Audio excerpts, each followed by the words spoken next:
Bonsoir à toutes et à tous et ravi de vous retrouver comme tous les soirs en direct sur Médien TV. Nous sommes en direct et nous sommes le mardi 20 octobre. Vous connaissez désormais le principe de l'émission. Tous les soirs de la semaine, nous essayons de vous apporter des clés de lecture, de décrypter l'actualité nationale et internationale. Et nous le faisons en compagnie d'experts, d'observateurs, d'acteurs nationaux et internationaux.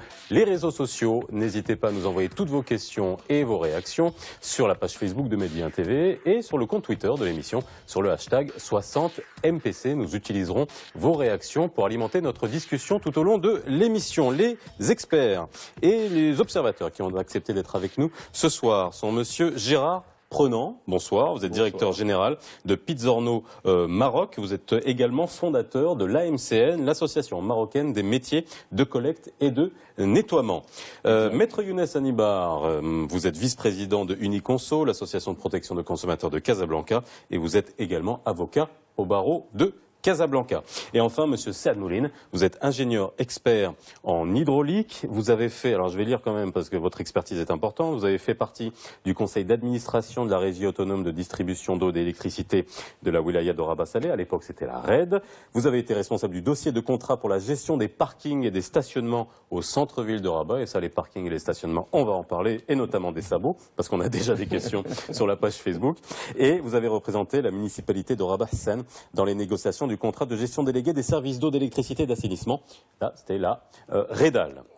Il y a à peine quelques jours, à Tanger, les habitants de plusieurs quartiers de la ville ont décidé d'éteindre leur lumière et de descendre dans la rue avec des bougies à la main. La raison, des factures d'eau et d'électricité du mois d'août qui ont flambé.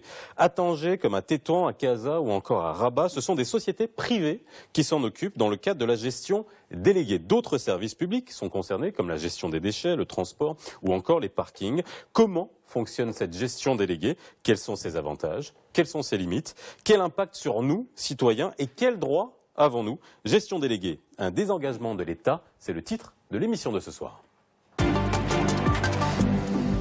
Le samedi 17 octobre 2015, ces Tangérois ont coupé l'électricité.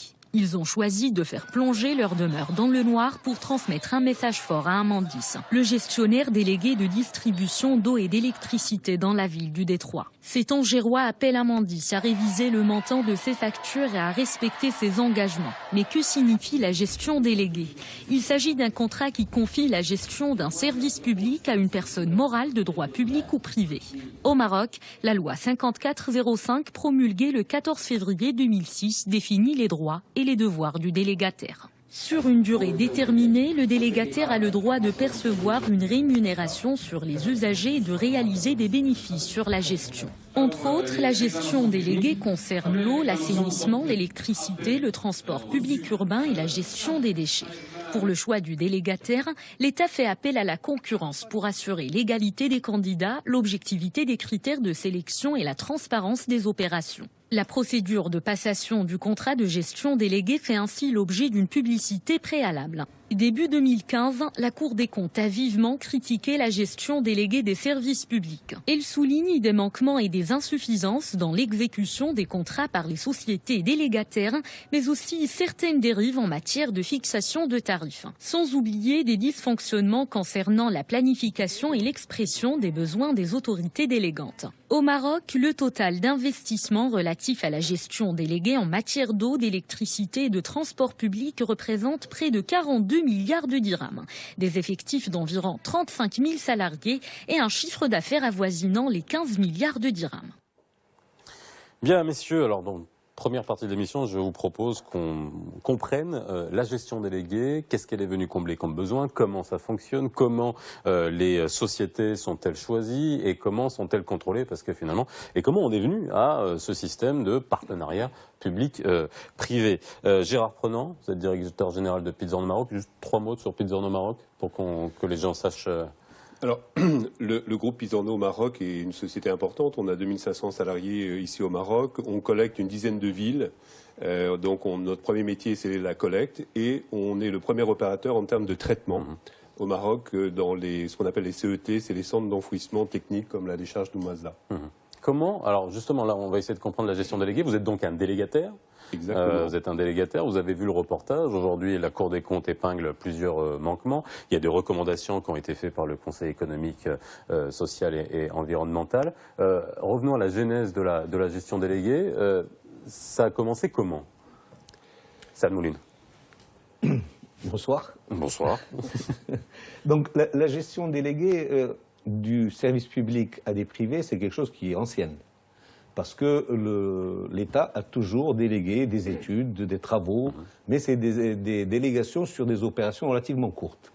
Des délégations sur de longue durée, ça a été beaucoup plus du contrôle de l'exploitation, mais le service public tel qu'on le connaît, il est beaucoup plus ancien en France et quelques pays d'Europe. La Générale des Eaux et la Lyonnaise des Eaux sont les plus anciennes en France, qui se partageaient pratiquement le marché. Et ce qu'il faut voir, c'est qu'en France, jusqu'à la fin du XXe siècle, avant les années 2000, la moitié des villes et des municipalités françaises étaient en gestion directe. C'est-à-dire que ce sont les collectivités locales qui gèrent leur propreté. Absolument, propreté, eau, assainissement et électricité. Il y en avait qui avaient choisi de faire la gestion déléguée depuis les années 20 ou les années 50, mais ce n'était pas un diktat. Donc il y avait un choix pour les collectivités locales. Ce qui est absolument remarquable, c'est que la gestion déléguée du service de l'eau en particulier, et de l'électricité et de l'assainissement, sont un monopole. Parce qu'on donne aux délégataires les consommateurs directement. On leur donne les infrastructures et puis on leur dit maintenant gérer. Alors qu'est-ce qu'ils font? Tout simplement, ils vendent de l'eau et ils facturent. Donc quelle est l'expertise que nous recevons en tant que citoyens de la part de grosses entreprises internationales? Donc le surcoût, est-ce qu'il est justifié? C'est ça la vraie question. Est-ce que le surcoût de cet apport est justifié pour des métiers que nous savions faire? Alors justement, la question elle est là. Est-ce que ce sont des métiers qu'on savait faire? Pourquoi on fait appel à la gestion déléguée? Pourquoi on fait appel à vous, monsieur Prenant? Écoutez, je pense que une entité telle qu'elle soit publique ou privée, ne peut pas tout faire. C'est-à-dire que nous, on sous-traite, et on sous-traite beaucoup de choses. Alors, lorsque c'est une collectivité publique ou l'État qui sous-traite, on appelle ça de la délégation de service public. Mais en fin de compte, c'est de la sous-traitance. Et pourquoi est-ce que le public sous-traite au privé? Parce que, bon, il y a un certain nombre de raisons. La première raison, c'est que normalement, les sociétés privées ont une expertise, une technique, une technologie à apporter différentes que les communes. Par exemple, pour la propreté, c'est les communes qui en avaient la charge. Et donc, on est mieux armé en termes de know-how, de ressources humaines, etc., que les communes pour faire ce type de métier. La deuxième chose, c'est une capacité d'investissement additionnelle. Notre métier, notre premier métier, c'est d'investir dans la propreté des villes. Okay, donc, en fin de compte, on a des plans d'investissement importants. Une décharge, par exemple, comme Oumaza, sur 20 ans, c'est 350 millions de dirhams d'investissement. Bon. Donc, en fin de compte, c'est une source de financement pour les collectivités locales. Troisièmement, le privé a une souplesse que le public n'a pas. Une souplesse sur les rémunérations, notamment sur la rémunération des cadres. Une souplesse sur, nous, par exemple, quand il faut qu'on répare un camion, on n'a pas un appel d'offres à faire pour réparer un camion. Bon, donc, en fin de compte, on a une souplesse, une rapidité d'intervention qui fait que, normalement, on doit produire un service meilleur que le public. Et en ce qui concerne la propreté, quand on regarde 20 ans en arrière, je pense que les villes au Maroc, on a dit beaucoup de choses sur les délégataires de services publics, parce qu'on est très visible, mais les villes marocaines sont globalement plus propres maintenant qu'il y a 10 ou 15 ans. Je vois Maître Hannibal sourire. Alors, Maître Hannibal, on voulait que vous soyez sur le plateau parce que le volet consommateur est extrêmement important. Oui. Vous représentez les consommateurs ce soir, mais vous représentez aussi vous venez en tant qu'avocat parce qu'on va parler de beaucoup de recours que finalement on a eu l'occasion sur des plateaux de radio de décortiquer les recours qu'on pouvait avoir en tant que citoyen par rapport à la gestion déléguée. Vous êtes d'accord avec ce qui vient d'être dit? En gros, aujourd'hui, c'est mieux qu'avant? Oui. Qu'est-ce qui justifie aujourd'hui effectivement le recours à des sociétés privées? C'est effectivement effectivement le volet humain. C'est très important. Il y a des cadres, il y a des experts au sein du privé, plus que dans le public. Donc si c'est de nature à améliorer le service, donc il n'y a pas de problème. Mais je porte aujourd'hui la casquette de la défense des consommateurs pour dire aujourd'hui c'est tellement beau que bon, on doit constater ce qui se passe dans la réalité. Dans la réalité, effectivement, peut-être les rues sont plus propres, mais à quel prix? Les consommateurs aujourd'hui sont victimes, on vient de voir un exemple très édifiant, à Tanger, où le consommateur il est confronté à un flou, à une ambiguïté concernant le contrat qui unit le délégant au délégataire. Donc, quelles sont les conditions, les modalités, quels sont les contrôles qui sont faits par le délégant sur le délégataire en vertu de la loi 5405, effectivement. Ça, ce flou artistique provoque parfois des litiges, des recours, et même les litiges, ça ne veut pas dire nécessairement que le consommateur est protégé, quand bien même il y aurait une décision qui irait dans le sens de leur demande. Alors, à défaut d'être artistique, le flou, il est juridique. Enfin, il n'est pas flou. Je vais vers vous, Siad Moulin. On en a discuté avant l'émission et j'ai découvert qu'il y a une loi qui régit la gestion déléguée, mais cette loi, je veux dire, les délégataires ont été adjudicataires bien avant l'application. Vous pouvez revenir un peu sur... La loi a été promulguée en 2006, comme il a été rappelé il y a un instant. Des contrats, et pas des moindres, celui de la LIDEC à Casa, celui de la Redal à Rabat et celui même d'Amendis à Tanger-Tétouan, sont passés bien avant la loi. Donc, on peut dire qu'il y a eu des efforts importants de la part de toutes les parties prenantes. C'est 97, les premières délégations. 97 94, je crois, la LIDEC. Bon, de toute façon, on est au milieu des années 90, et la loi promulguée en 2006. Sous quel régime c'était alors? C'était normalement dans le cadre du régime des marchés publics. Or, le marché public ne prévoit pas un certain nombre de choses qui sont très importantes. Je viendrai à la part qui fait que, bon... je vais lire une phrase de quelque chose que j'ai dit dans... Bon, c'est un sujet que je n'ai pas traité depuis longtemps, donc j'ai retrouvé. Il est théoriquement en mesure, le privé, quand on lui donne une délégation de gestion, grâce à une efficience supérieure et des charges plus réduites, d'apporter un meilleur service moyennant des coûts plus faibles pour la collectivité, tout en s'assurant des marges confortables. Logiquement, ça doit être ça. Le résultat par rapport au Maroc, on va le voir.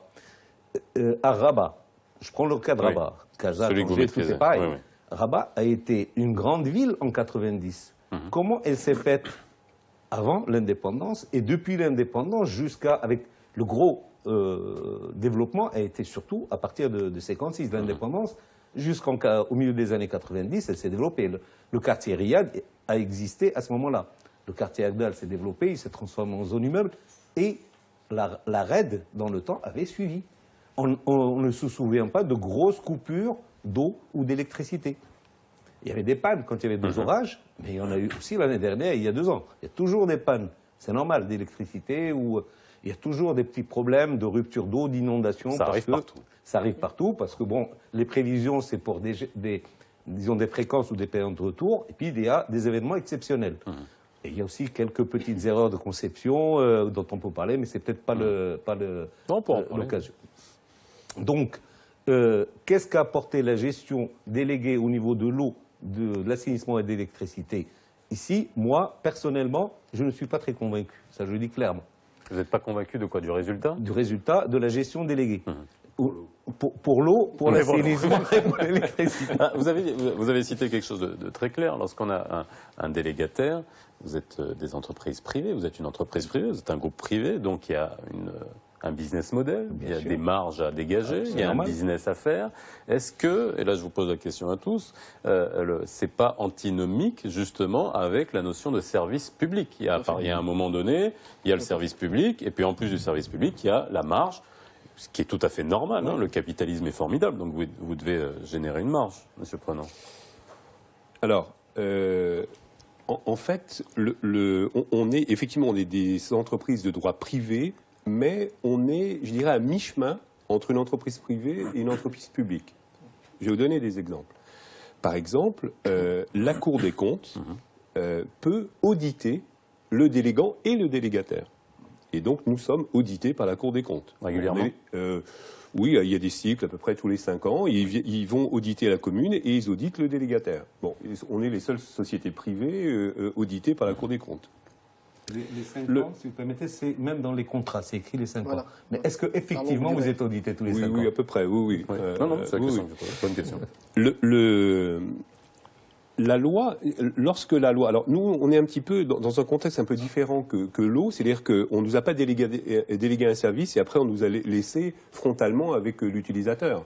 Parce que nous, en fin de compte, c'est pas l'utilisateur Oui. qui nous paye, c'est la commune qui nous paye. Ok. Et donc, en nous payant, je peux vous garantir qu'elle nous contrôle, qu'elle contrôle bien le service, etc. Donc, on est dans un cas un peu différent avec l'eau. Mais lorsqu'on utilise correctement la loi 5405, on peut aussi contrôler les marges du délégataire. Je m'explique. Lorsqu'on a un appel d'offres, on propose un business plan. Et dans ce business plan, il y a une marge. Okay. Une marge qui est assez faible dans notre secteur, une marge qui 5% avant impôt, c'est une marge, bon, on n'est pas mécontent quand on fait ce chiffre-là. Donc c'est par rapport, je dirais, à des rémunérations classiques d'entreprise, on est quand même avec des marges assez faibles. Bon. Donc la commune peut faire ce qu'on appelle des révisions de contrat, tous les 5 ans.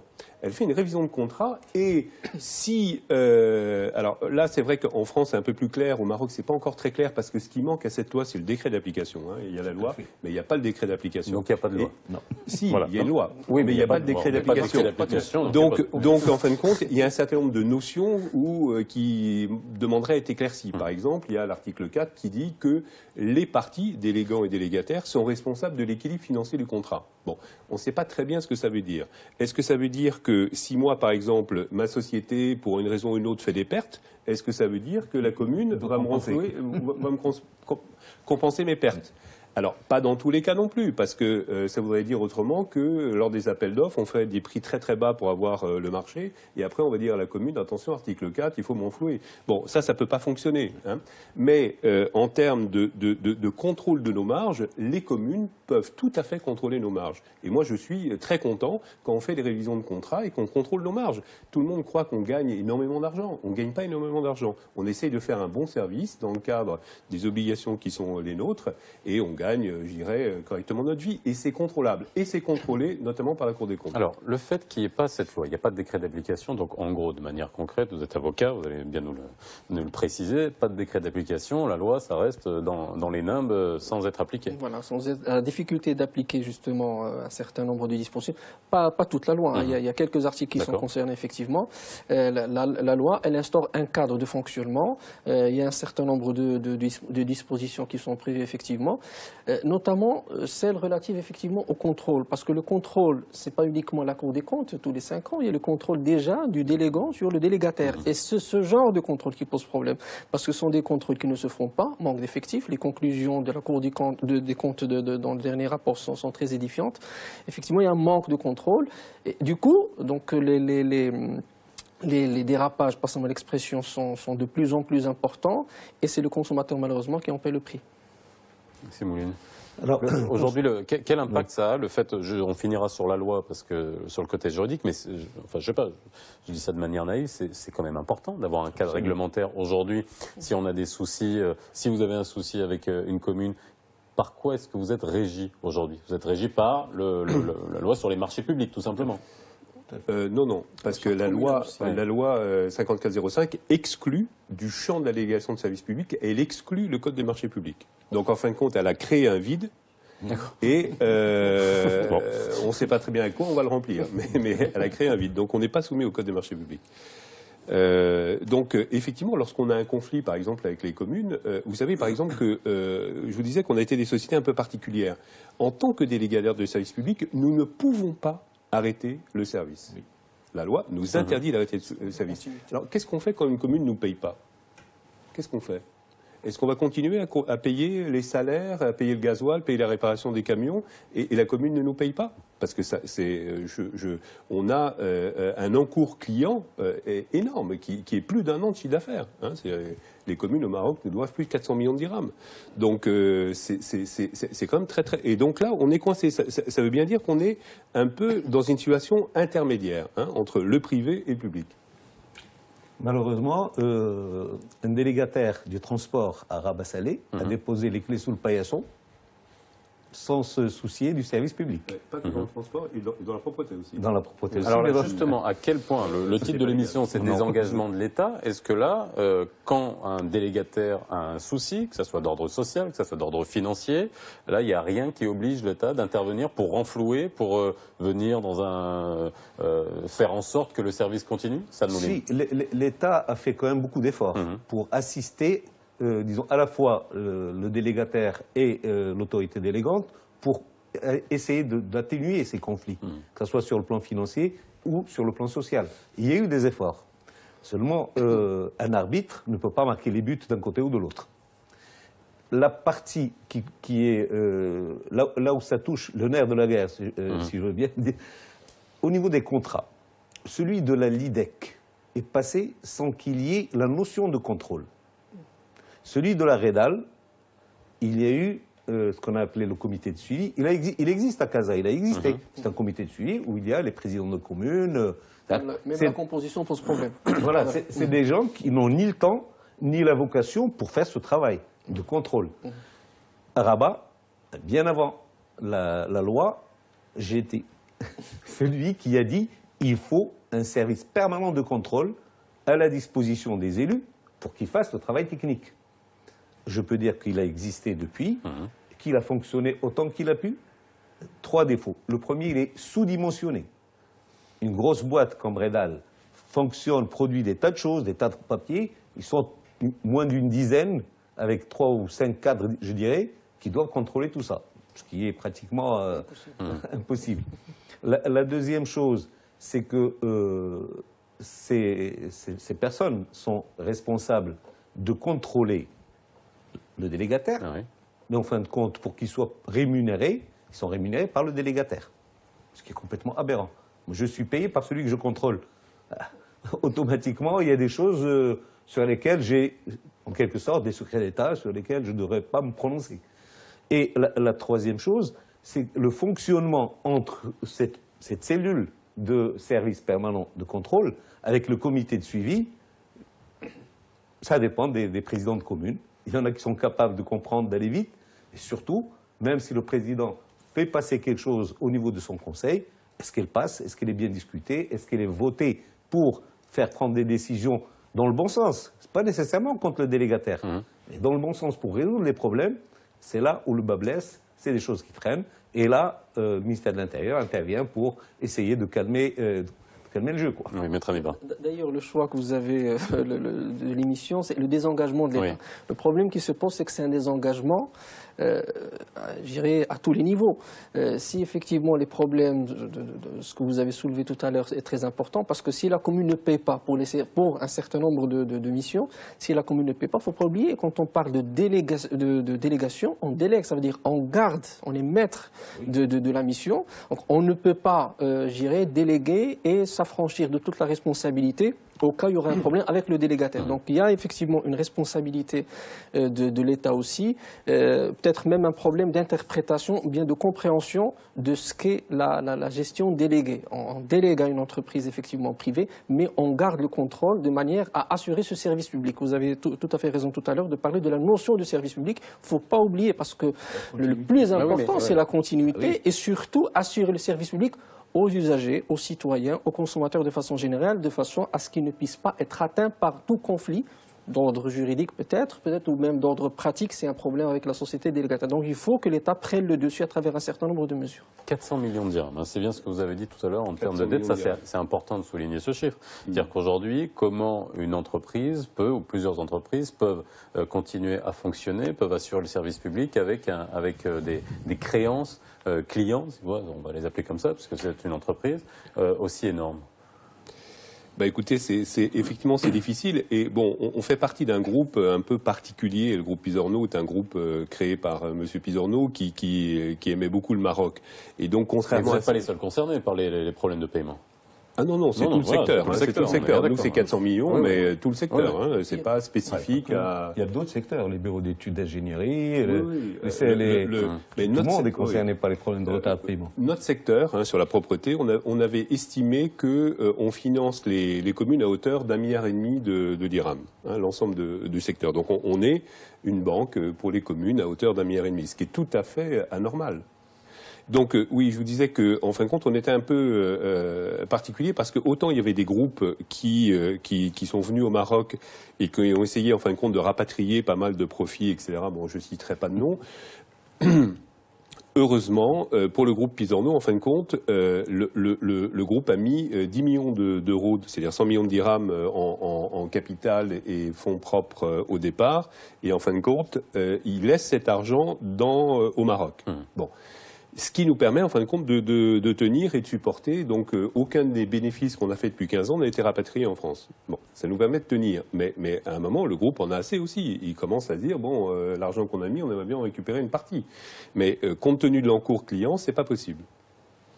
Alors, moi, en vous écoutant, la continuité du service public est-il aujourd'hui assurée? On verra tout à l'heure, on ira sur des cas bien précis, parce qu'on verra sur le volet consommateur et sur le volet citoyen, c'est ce qu'on a vu tout à l'heure avec les gens de Tanger qui sont descendus. Le contrôle du tarif. Alors, le tarif, c'est important. Alors, bon, dans le cas de la gestion de déchets, vous l'avez dit, vous n'êtes pas en front line avec les consommateurs. Par contre, dans le cas des distributions d'eau, d'électricité, là, on a affaire directement aux citoyens, aux consommateurs. Le tarif, dans le cadre de la loi, est-ce que c'est défini? Qui le définit? De quelle manière il doit être révisé? De quelle manière il doit être modifié? Le problème, c'est que ça reste négociable. C'est entre délégants et délégataires. Parmi justement les conclusions de la Cour des comptes, c'est que les modalités de tarification et les modalités de partage, s'il est question de payer la commune également, ou le délégant de façon générale, c'est un flou. Les contrats ne comportent pas les modalités qui justifient les tarifs de façon générale. L'exemple de ce qui se passe à Tanger est très très important. Une consommatrice tout récemment à Tanger m'a informé de ce problème, mais attention, ça ne date pas d'aujourd'hui. C'est-à-dire aujourd'hui, c'est un ras-le-bol auquel nous assistons. Donc ce ne sont pas des factures d'un mois précis qui posent problème. Donc depuis un certain temps, les gens de Tanger assistent, peut-être même ailleurs, mais plus important, la ville la plus concernée par la chose, c'est Tanger. La Cour des comptes le confirme aussi en ce qui concerne la consommation d'électricité, et les tarifs de Tanger sont relativement plus importants que le reste des villes. Aujourd'hui, on revient à ce qu'on disait tout à l'heure, le consommateur, il est devant ce fait accompli. Le problème, c'est qu'il n'y a pas de recours. Il n'y a pas de recours. Vous payez, sinon on suspend le service. Et puis il y a autre chose. Oui, on vous coupe. Oui, mais même cette coupure, justement, il faut en discuter. Est-ce que cette coupure est justifiée juridiquement? Alors on va y arriver. Ça, c'est votre spécialité. Ne vous inquiétez pas. On va y arriver. Justement, quels sont les recours pour les consommateurs et sur les. Alors là, on parle d'eau, d'électricité, de gestion des déchets. Il y a les transports. Il y a d'autres délégations qui sont faites. Là, au niveau du tarif, dans la fixation, c'est en amont. Quand on avait une facture de 19 000 dirhams. Ça dépend. J'espère que c'est du prix. En tout cas, j'espère. Alors, au début, le contrat de gestion déléguée des services d'eau et d'électricité en particulier, il y a 4 rubriques. Il y a la rubrique salaire au niveau des dépenses. Il y a la rubrique frais, enfin tout ce qui est moyens généraux. Il y a la rubrique donc du fonctionnement. Et puis, il y a une rubrique qui est la plus importante, disons aussi importante que celle des... C'est ce qu'on a toujours appelé, dans tous les contrats que j'avais vus, contribution à la recherche et développement à la maison mère. Contribution à la recherche et développement à la maison mère. Et là, c'est du délégataire. Délégataire. Ça, c'est de gros montants. Oui. Et ça, c'est un transfert, tout simplement, de bénéfices a priori. Dès le départ, on décide que ces montants vont être transférés. Moi, j'avais posé la question suivante. Qu'est-ce qu'on peut nous apprendre en matière d'assainissement, d'eau potable et d'électricité au Maroc? À Rabat, comme j'ai dit, la RED avait assuré la distribution de ces services, avait assuré ses services à la distribution sans aucun problème. Il faut juste rappeler que l'expertise marocaine en termes de traitement des eaux potables est reconnue dans le monde entier, en Afrique, etc. Donc nous abritons un centre de formation pour l'ensemble de l'Afrique sous la coupe un petit peu de gros bailleurs de fonds, Banque mondiale et autres, à Accrèche. Et donc c'est la station de traitement du Bourg-Greg est une station modèle. Il n'y a rien à dire. L'eau que nous consommons du robinet est reconnue par plusieurs visiteurs ici comme étant une eau excellente. Donc ça pose la question de savoir-faire, du transfert de savoir-faire, de technologie et d'expertise, et surtout du service concret qui est apporté aux citoyens. Bon, c'est dans le cadre, on verra, on va parler du parking. Hein. Ouais, on peut parler du parking, mais on a des questions sur les sabots, les parkings. Les gens sont plus touchés. Non, mais c'est vrai, parce qu'il y a les utilités aussi. On a les services qui sont tout à fait légitimes, et puis on a beaucoup de citoyens se posent la question à quoi ça sert. On en discute après une petite pause. La gestion déléguée en question ce soir dans 60 minutes pour comprendre. Il nous en reste à peu près 29 minutes pour essayer de voir quelles sont les solutions, mais de voir surtout le volet consommateur. Et c'est ça qui est important. Les gens qui nous regardent, nous sommes tous citoyens et nous vivons dans les villes. Nous avons accès à des services qui sont plus ou moins bien rendus en fonction des appréciations et surtout quel recours. On va en parler notamment au niveau des parkings. On regarde un petit sujet de Manal El-Ardari et on en discute juste après. Accompagner l'urbanisation accélérée du Maroc, c'est l'objectif de la gestion déléguée des services publics. Il s'agit de répondre aux besoins urgents en infrastructures et en équipements collectifs. Selon une étude de la Faculté des sciences juridiques, économiques et sociales de Kenitra, 14 millions de Marocains sont directement concernés par la gestion déléguée des services publics. En 2015, les sociétés en charge de la collecte des déchets ont bénéficié à elles seules de 2,6 milliards de dirhams. Les sociétés étrangères réalisent 75% du chiffre d'affaires du secteur, avec 60% des contrats de gestion délégués. Elles sont présentes dans les grandes villes du royaume, mais les communes rurales commencent aussi à s'intéresser à ce type de service. C'est le cas de la commune Moulay Abdellah qui a confié un budget annuel de 5,3 millions de dirhams à une société étrangère. Même si les réalisations ne sont pas toujours à la hauteur des attentes de l'usager, la loi 5405 protège ses intérêts. Selon l'article 3 de la loi relative à la gestion déléguée, le délégataire assume la responsabilité du service public en respectant un principe majeur, la continuité du service et son adaptation aux évolutions technologiques, économiques et sociales. Les sociétés assurent les prestations au moindre coût et dans les meilleures conditions de sécurité, de qualité et de protection de l'environnement. Pour le règlement des litiges entre le délégataire et les usagers, le contrat de gestion délégué prévoit une procédure de conciliation préalablement à tout recours arbitral ou judiciaire. La loi 5405 prévoit également des dispositions relatives à la fin anticipée du contrat. Alors, nous allons voir justement d'un point de vue consommateur quels sont les recours que peuvent avoir les consommateurs. Mais avant, je vais poser la question à Saad Mouni. Vous avez été en charge du dossier de contrat pour la gestion des parkings et des stationnements. Là, j'aimerais vraiment un éclairage là-dessus pour que les gens comprennent quelle était, on va dire, la genèse quand les Marocains ont vu apparaître les horodateurs, les places de stationnement, la gestion des parkings. C'est venu d'où ? Est-ce que je peux juste revenir à la rapidement. gestion déléguée de façon générale? Il y a deux choses qui sont importantes. C'est un contrat bien fait. Or, avec l'expérience qu'on a, on devrait quand même faire des contrats meilleurs. Dans l'intérêt des deux parties. La deuxième, c'est le contrôle. Il faut que l'autorité délégante fasse un contrôle sérieux, continu, du prestataire, du délégataire. Maintenant, le citoyen, il doit s'en prendre d'abord à l'autorité délégante. C'est l'autorité délégante qui est responsable, qui a délégué. Donc c'est les élus qui sont en charge de répondre aux citoyens et c'est eux qui les représentent. C'est à eux de trouver les solutions avec le délégataire. Bon. Ce n'est pas aux citoyens d'aller trouver Amendi, Sreda, Lidek, Pisono ou autre. Il se trouve que pour la collecte... Bon, ça c'est votre avis. C'est mon avis. La responsabilité politique est là. Il faut que les gens assument. Il y a un contrat, il faut le traiter. Ce n'est pas le citoyen qui a fait le contrat. Le citoyen, on lui a imposé cette forme de gestion et on l'a donné pratiquement sous forme de... avec un monopole. Il n'a pas le choix. Il ne va pas dire, moi, je choisis telle entreprise plutôt que telle autre. Et on lui impose, voilà, qui c'est qui va s'occuper de ton service. Alors, maintenant, je viens pour revenir stationnement et parking, parce que, pour que vous nous expliquiez, j'ai une réaction sur Facebook qui nous dit, pour un service meilleur, la gestion déléguée est indispensable ou simplement facultative, suivant l'appréciation des élus. Je parle de ça pour parler des parkings. Était-elle indispensable ou facultative? Les parkings, ce qu'il faut savoir d'abord, c'est que la gestion déléguée des parkings a toujours existé. Parce que, je prends un exemple. À l'endroit où il y a le parking de la Mamounia, le parking souterrain, il y avait un espace, il y avait des arbres, et il y avait un traçage, et la commune lançait un appel d'offres, en guillemets, parce que c'était toujours le même qui avait le marché, qui prenait donc le parking, qui le divisait, et il sous-louait des parties, donc aux gens qui étaient, bon, les blues bleus, comme on les appelle, et c'était une gestion, sauf qu'elle était catastrophique.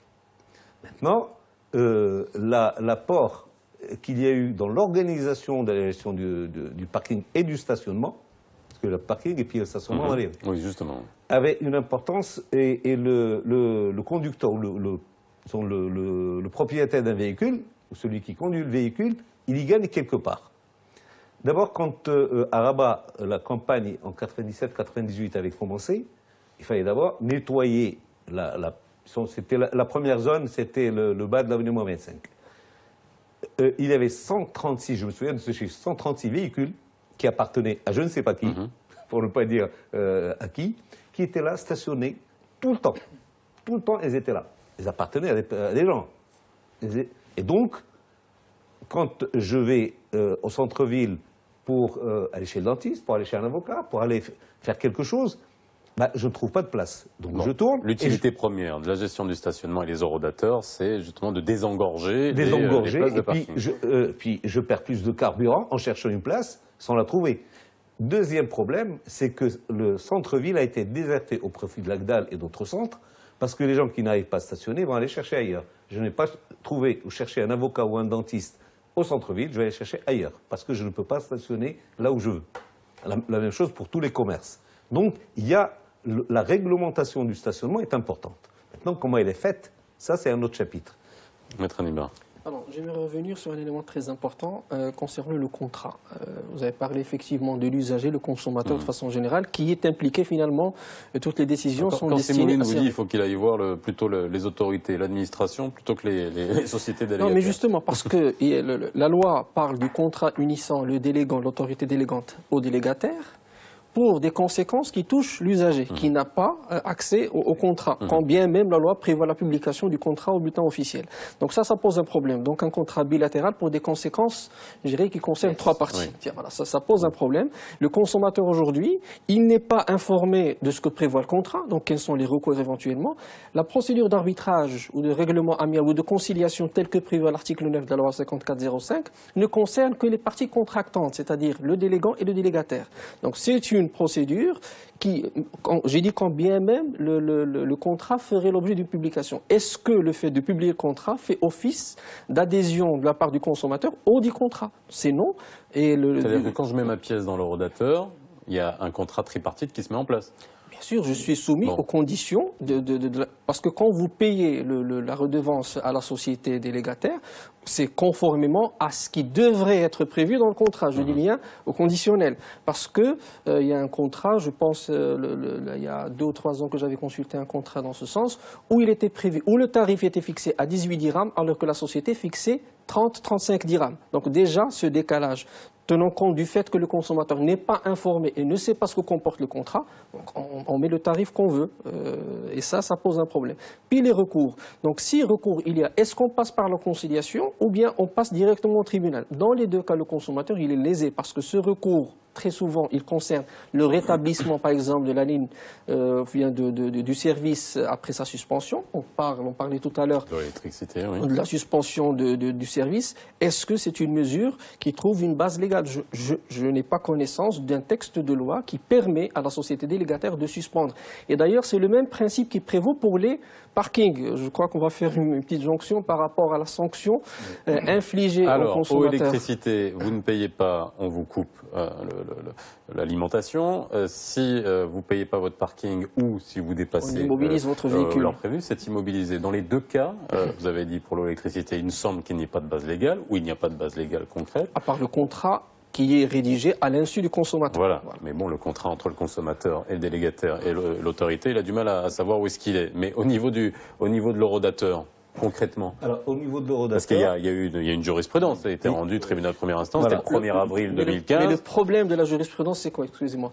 Le problème de la jurisprudence, c'est quoi? C'est que dès lors que le tribunal a établi un principe selon lequel l'immobilisation du véhicule avec le sabot est une mesure illégale. Le problème, c'est qu'en dépit de cette règle imposée, on continue avec la même sanction. Donc c'est ça le problème. On ne tient pas compte de ce qui est établi par les tribunaux comme une règle, une régulation en quelque sorte, et on continue à travers ces mesures abusives. Et on se dit, finalement, si vous n'êtes pas content, allez au tribunal. Qu'est-ce que peut faire disons, une société qui est responsable du parking si tout le monde stationne sans payer, sans prendre de ticket de 2 dirhams pour 40 minutes. Si rien n'est fait, ou qu'est-ce qui peut être fait pour justement amener les gens dans une démocratie normale à être tous pareils?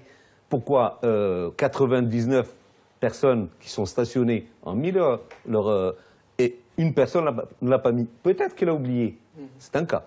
Mais il y en a qui décident de ne pas payer. Ça, c'est un autre cas. Non, il y a une solution pour ça. Il faut justement qu'on contribue à trouver les bonnes solutions. Non, on peut trouver des solutions. Le problème qui se pose, c'est l'immobilisation du véhicule. Oui. C'est-à-dire le principe établi par les juridictions marocaines est le suivant. Ce n'est pas à une société privée de décider l'immobilisation du véhicule. Donc ce n'est pas à vous de décider. Oui. Il y a une police administrative qui devrait faire ça. C'est comme ça que ça se fait. Aujourd'hui, c'est comme ça dans un certain nombre de villes, oui. Pas partout. Mais il y a une solution. Et, par exemple, vous ne payez pas, on vous laisse, un avis pour régler sous un certain délai, sous peine de payer le double ou bien le triple dans un certain délai, et puis même soumettre la chose à l'autorité compétente en cas de besoin. Là, c'est dans des cas qui sont extrêmement concrets. Là, dans votre cas, Monsieur Prenant, vous, c'est la gestion des déchets, c'est la propreté. Vous avez déjà eu affaire à des consommateurs mécontents qui viennent vous voir directement, ou alors c'est directement l'autorité qu'on vient voir si jamais le boulot est mal fait? Non, généralement, les problèmes qu'on rencontre, c'est plutôt avec les communes, c'est les élus, et où, régulièrement, même si jamais nos relations manquent de gouvernance d'une façon générale, mais quand il y a des problèmes, comme c'est un problème, nous, la chance ou notre malchance, je ne sais pas, mais dès qu'on fait un petit truc et on travaille mal, ça se voit tout de suite. Hein, et d'ailleurs, quand on travaille bien, on ne voit plus rien, et puis voilà. Donc, effectivement, c'est plutôt avec les élus. Mais pour nous, la relation avec les usagers, on ne va pas parler de consommateurs, mais avec les usagers est très très importante. Elle est très importante parce que, c'est notre raison d'être, c'est-à-dire de satisfaire le citoyen, et deuxièmement parce que, au travers de cette relation, lorsque la relation est fluide, lorsqu'il y a une communication, eh bien, en fin de compte, il nous aide à mieux travailler. Je vais vous donner un exemple. Lorsque les camions de poubelles ne passent pas à heure fixe pour collecter tel et tel bac, les gens ne savent pas à quelle heure ça passe, et donc toute la journée, tout au long de la journée, ils apportent les déchets auprès du bac, et puis ça s'amoncelle, ok, et c'est tout le monde en subit les conséquences. En fait, lorsque nous, par exemple, on a été les premiers au Maroc à mettre en place les GPS dans nos camions en 2010 pour pouvoir ce qu'on appelle penduler nos tournées, c'est-à-dire passer à des heures à 5 minutes près en fonction de la circulation, mais à des heures fixes sur les points. Et on a communiqué vis-à-vis de la population. On a communiqué nos horaires de passage.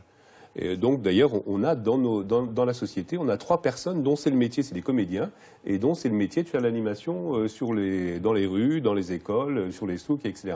Et à partir du moment où on a pendulé nos tournées, et on l'a expliqué aux citoyens, et les citoyens sont venus déposer leurs déchets en fait, à heure fixe. Bon, ça, c'est la communication. Alors, par exemple, il y a d'autres communes comme Alocema, où là, il y a une police municipale et les citoyens ne peuvent sortir les déchets qu'entre 20h et 22h.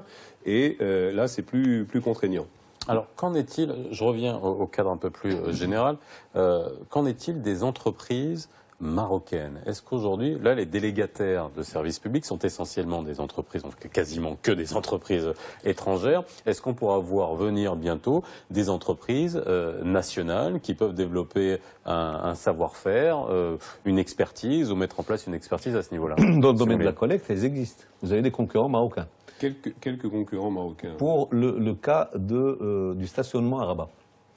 le contrat sur lequel j'avais une implication assez importante, c'était un contrat qui était à 61% partie étrangère, c'était des gens des Catalans, et 39% communes. C'est-à-dire que c'était un vrai partenariat public-privé, et donc on avait un contrôle et un suivi régulier. Maintenant, et donc sur ces questions des zones, sur la question des problèmes des sabots et tout ça, on était à chaque fois en train d'essayer de chercher les bonnes solutions pour nous adapter. Maintenant, au jour d'aujourd'hui, les Espagnols ont vendu à la CDG. Et donc, c'est une société entièrement marocaine qui s'occupe du stationnement à Rabat.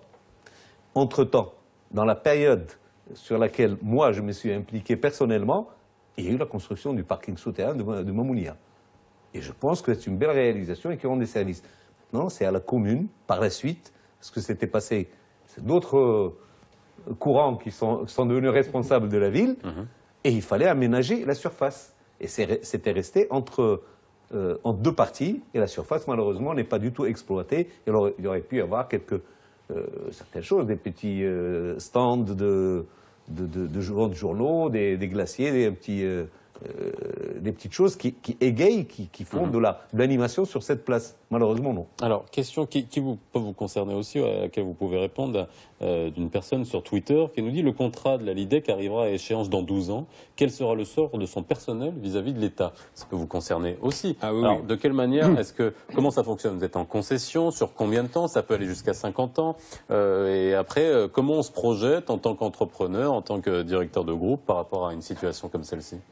Alors, les choses sont très claires. En ce qui nous concerne, les choses sont très claires. Bon, la loi 5405 l'aborde, mais en fin de compte, elle l'abordait essentiellement pour le personnel communal. Mais maintenant, il y a une pratique qui se fait, c'est-à-dire que l'intégralité de nos salariés sont repris par le nouveau délégataire, si jamais c'est pas nous qui avons le contrat. Et je dirais même plus, c'est même pas nos salariés qui sont repris, c'est qu'il y a un transfert du contrat de travail. Ça veut dire que tous les droits, l'ancienneté, les droits acquis, etc., la retraite, sont transférés au nouveau délégataire. Donc, bon, il y avait C'est fait en harmonie avec le Code du travail? C'est-à-dire en harmonisation des réglementations? Oui. Non, ça c'est un aspect qui a été bien traité. D'accord. Il n'y a pas de doute. Ouais.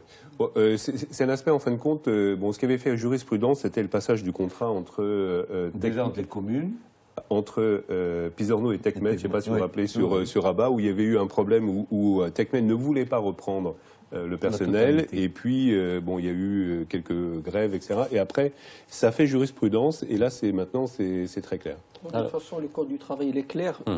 Il a été, je dirais, publié bien avant la loi 5405, où effectivement, le changement de statut de l'employeur n'affecte pas l'ancienneté des salariés. Dès lors qu'il y a convention, dès lors qu'il y a passation de quelque nature que ce soit, les contrats ne sont pas affectés. Donc, c'est-à-dire, je résume, le nouveau délégataire arrive, il est obligé de reprendre les salariés de l'ancien délégataire. Oui, avec tous leurs avantages acquis. C'est-à-dire que c'est un transfert du contrat. C'est-à-dire qu'en gros, ça continue, c'est comme si c'était un seul travail.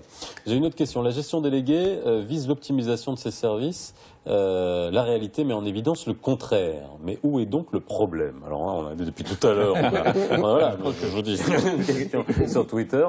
Alors, finalement, si on devait pointer, il nous reste 9 minutes, si on devait pointer les principaux problèmes, on va essayer de voir aussi quelles sont les solutions pour local. On va parler des sociétés de développement local qui sont aussi de type de solutions. Là, aujourd'hui, si on devait pointer vraiment sur les problèmes de la gestion déléguée aujourd'hui, finalement. C'est la clarté du contrat et son équilibre, et c'est le contrôle. C'est les deux choses pour moi les plus importantes. Maintenant, il y a un certain nombre de choses qui font que des fois ça ne marche pas. C'est la recherche peut-être du profit maximum. C'est aussi le fait qu'il n'y a pas toujours les bonnes compétences au bon endroit pour le contrôle.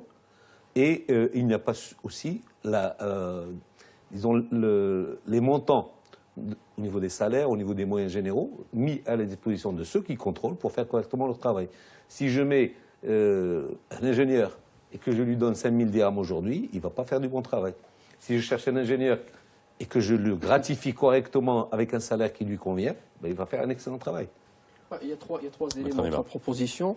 D'abord, il faut que la loi s'adapte à une loi qui est intervenue un peu plus tard, la loi 3108, édictant les mesures de protection du consommateur.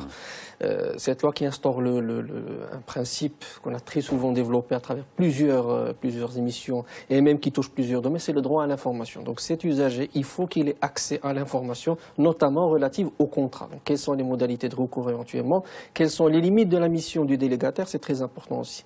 Donc deuxième chose, c'est le contrôle. Effectivement, on l'avait si bien dit, les contrôles, il faut renforcer les contrôles, il faut trouver les moyens pour ça, parce qu'effectivement, l'autorité délégante manque peut-être d'effectifs pour pouvoir procéder à des contrôles assez fréquents pour, je dirais, garantir un bon service public. Troisième élément très important, pourquoi pas l'instauration d'une institution de médiateur dans un certain nombre d'institutions, enfin pour les contrats de gestion délégués.